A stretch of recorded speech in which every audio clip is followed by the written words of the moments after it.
Hey everyone, I thought we would do a quick check-in while I ate lunch today. First of all, Happy New Year. Let's see, second of all, I have been accidentally vegan for a few days. I have been trying to be vegan for a while, as you guys probably know. And it's not so much that I'm like driven to that label as much as like I'm already vegetarian and that is like firm, like that's not changing. But dairy doesn't work for my body. So really the only thing that's separating me from a vegan diet is dairy. Like from time to time, I'll have eggs in stuff, but I don't usually eat eggs by themselves. So that's not like a huge barrier. But anyway, for this year, I've decided that I'm just not going to do dairy. And so I'm not vegan, but it puts me one step closer to being vegan and it makes it like less scary, I think, to just say like, I don't have dairy, because if I wanted to have eggs, I still could, but like I probably won't. So it's just like a soft vegan, a light vegan. What I'm having for lunch, which I'm trying to unwrap and figure out how this is gonna work and not be super messy, is a wrap called the Boss. So let me actually read you what's in the Boss. I just got back from yoga and the yoga studio I go to has just expanded their juice bar like starting today. And they have like a brand new menu and like they always were mostly vegan, but now they have like so many good things like above and beyond. Before they had juice, smoothies, salads, wraps, and they added in like toast, like avocado toast sort of things. But now they've expanded it even more and they just have like so much stuff. So what I'm having today is called the Boss. It's a wrap. It's pulled barbecue, oyster mushrooms, fennel apple salad, spinach, vegan cheddar, candied jalapenos. I hope it's gonna be amazing. It might be messy, so I like apologize for this video essentially.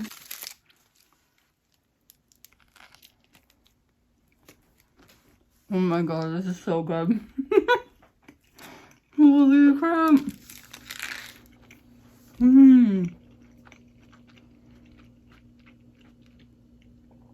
Wow. Wow. This is so freaking good. Like before they had vegan stuff and it was super fresh and stuff, but this is just like next level flavor. It's so freaking good. Okay. The other thing I wanted to say is there are two books that definitely could have made my top 10 list. So I'm a little bummed that I posted it so early. I waited until the last day of Vlogmas, but I definitely could have waited until like the last day of the year. Okay, so the first book I read was Moon of the Crusted Snow. And I'm gonna talk about that one later in the series I have coming up, which I'll also talk about in a second. But that one was so horrifying and I just felt like it was perfect for like winter, even though now, you know, we had that blizzard. Now it's like completely green grass and I went to yoga with just a sweatshirt. Like I didn't even need to wear a coat. And then after that, I read Snow Dog Foot, which was so perfect. It was also creepy, unsettling, kind of claustrophobic because you're basically trapped on this mountain with this old man who's like just solo and kind of keeps to himself. And you basically follow him through like fall as he's preparing for winter through until like the thaw of spring, and it was just amazing. And the ending was like perfect, like the perfect ambiguous ending where you're like, I need to talk to people because there's really no like right or wrong answer to the ending, but you just want to hear like, here's what I think, what do you think? And so I loved that book too, and I'll talk about that more as well coming up.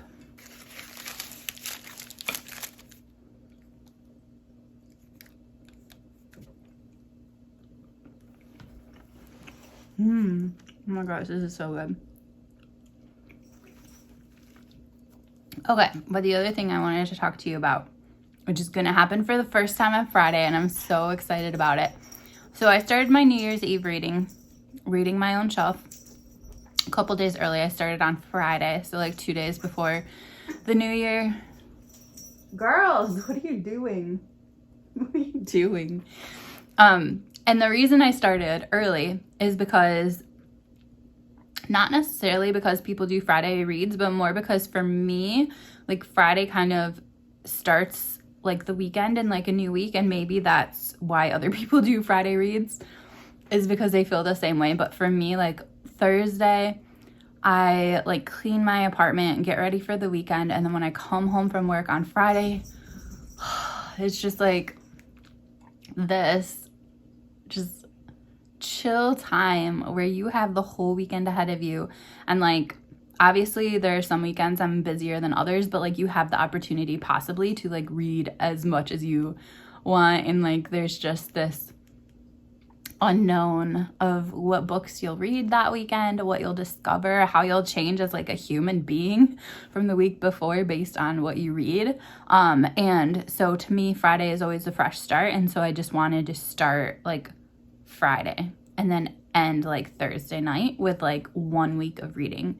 And so basically what I decided to do is to do this series called Shelf Life after the bookshelf in Cardiff, or the bookstore in Cardiff.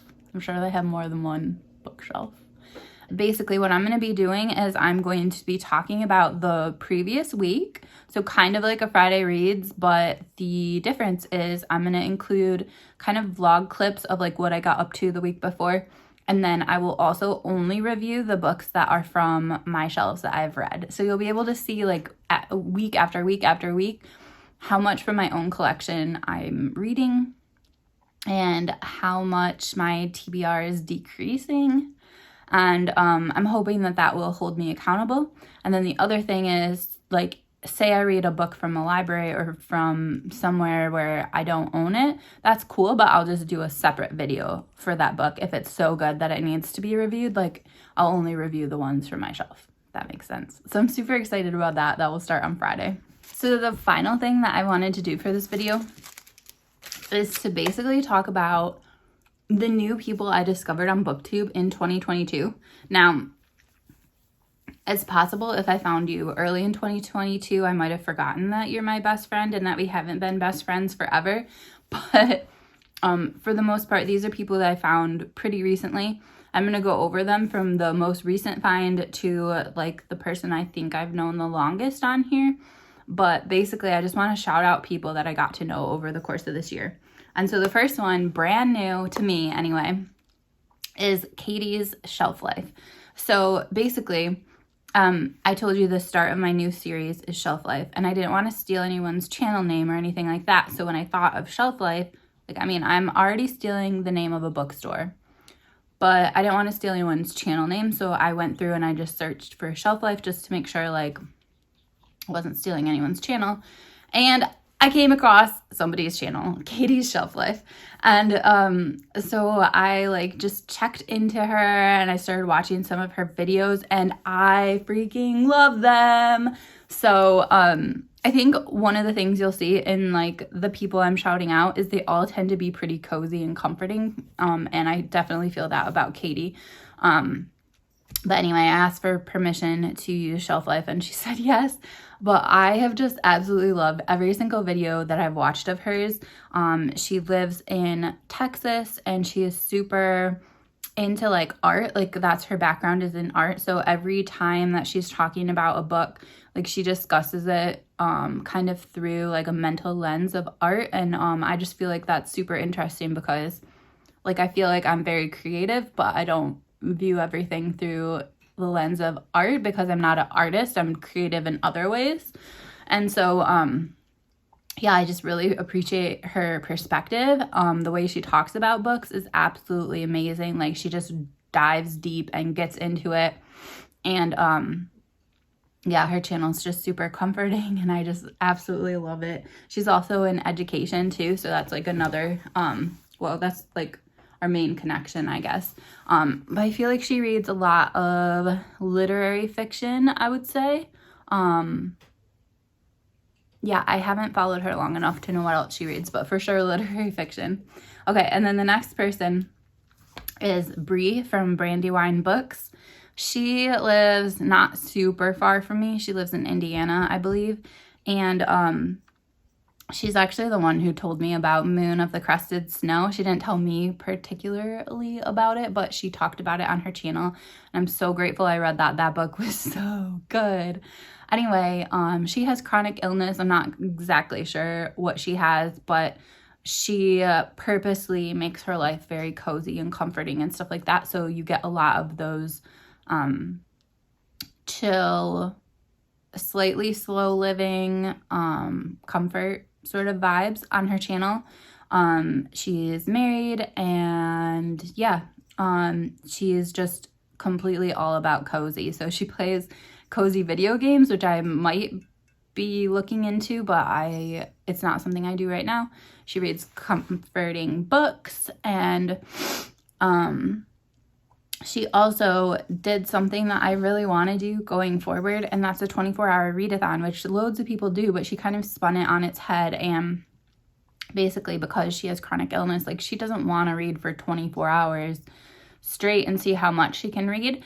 So what's more doable for her is to, like, basically keep track on your watch or on your phone of, like, when you're reading and when you're not reading. So, like, eventually the reading time will add up to 24 hours, but it might take a few days. And I started doing that, and then my timer got all messed up and I got stressed and I just stopped it.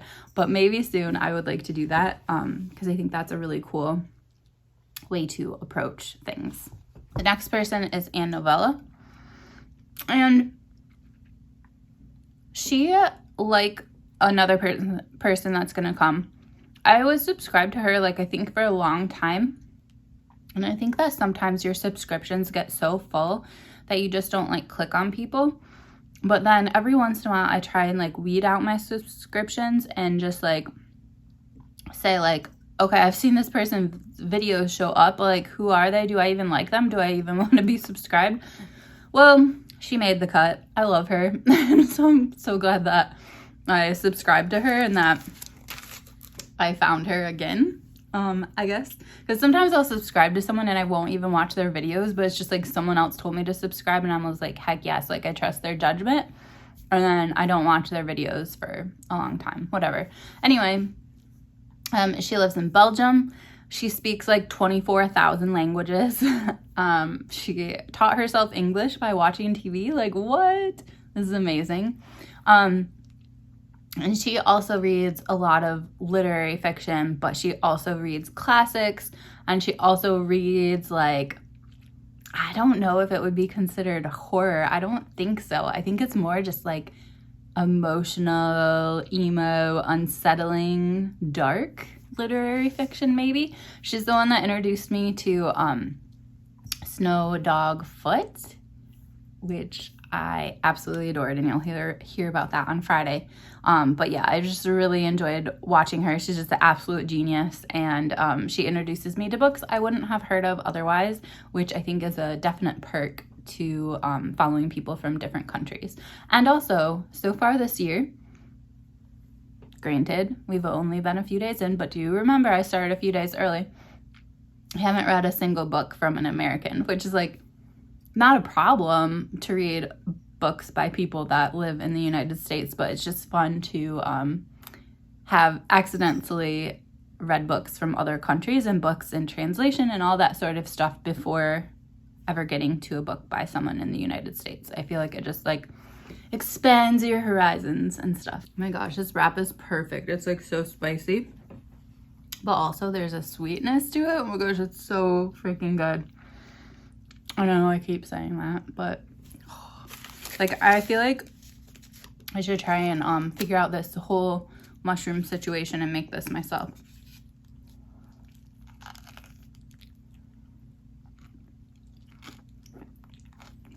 Okay, the next person I want to talk about is another person that I subscribed to, forgot about, and rediscovered. You know, her name's Lindy. She lives in Canada, like in the West. I want to say in Alberta. She lives like in Edmonton, wherever that is. But I know it's like on the west.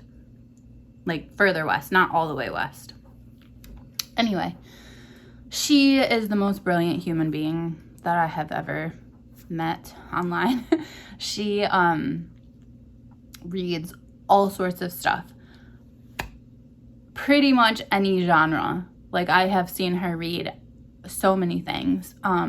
She tends to have kind of like a lot of queer books mixed in with what she reads, which I absolutely love because I feel like it just exposes me to more authors. She reads adult books, she reads kids books, she reads middle grade, she reads YA, like everything the woman reads. She also reads like over 400 books in a year. So if you go to her, if you watch her weekly wrap up sort of things, there's gonna be like at least 6 books in there. She just reads so much. She's retired. I believe she was a librarian. She lives with her wife, who's an artist. So that just adds so much fun, like, to her videos. Like, not like her wife is in her videos, but there's just all this like beautiful artwork in the videos, and there's just so much like, it's not really whimsy, but there's just like this joy and this artful, playful nature about her that I just love. And she's also kind of comforting, like I said. She speaks slowly and just like poetically about everything she reads. And yeah, she's just like an absolute joy to watch. Okay, finally, the last person that I can recall discovering in 2022. I actually started her channel in 2022, and that is Marcella and her books. So we actually were doing a buddy read together. She started her BookTube channel during our buddy read. It was such an intense book that we read together. Like, I felt like it brought up a lot of feelings for me. And I just felt like she did such an amazing job digging deep and really getting into like the meat of the text, so to say. I believe she lives in the Netherlands. She works at a doctor's office, and she's just like a really cool person. She, I think, has the perfect approach to BookTube, where when she wants to post a video, she posts a video. She's not on a schedule. She doesn't do whatever everyone else does. She just does what she does, and that's that. So yeah, those are 5 people that I definitely think you could check out. Was it 5? 1, 2, 3. Those are 5 people I would definitely encourage you to check out in 2023, because I think that, the best part about BookTube really is the connections to other people and learning so much from people that have different life experiences from you and live different places and do different things. And yet there's so much similarities between us, so many similarities between us as well, just because we do have like a hobby that we share and that we're so deeply passionate about. And so yeah, I just think there's so much richness on BookTube, and I think that discovering new people is part of it. So I highly encourage you to check out these channels. Let me know below, or make your own video of people that you've also discovered recently that you think that I would like, or you think that just people in general would like, because I always think it's really fun to discover new friends. And like, I also think that is the fun part of like looking forward to the year 2023. Like, you have no idea who you'll become friends with over the course of this next year that you didn't know before, or that you weren't like close with before. Like, I'm not saying that getting gifts in the mail is a sign of a friendship necessarily, but like the people who have sent me mail in the course of the last year, like, they mean so much to me. And I'm so grateful to get gifts from them and to get cards from them and to have them like message me from time to time. And I've met 2 booktubers in person this year, I think. I met Kim from Middle of the Book March, and I met Alex from Stay at Home Reader. I'm like, oh, like, who else am I gonna get to meet this year? Who else am I gonna become friends with? All that sort of stuff. So share your people below, and yeah, I hope you guys check out these channels as well.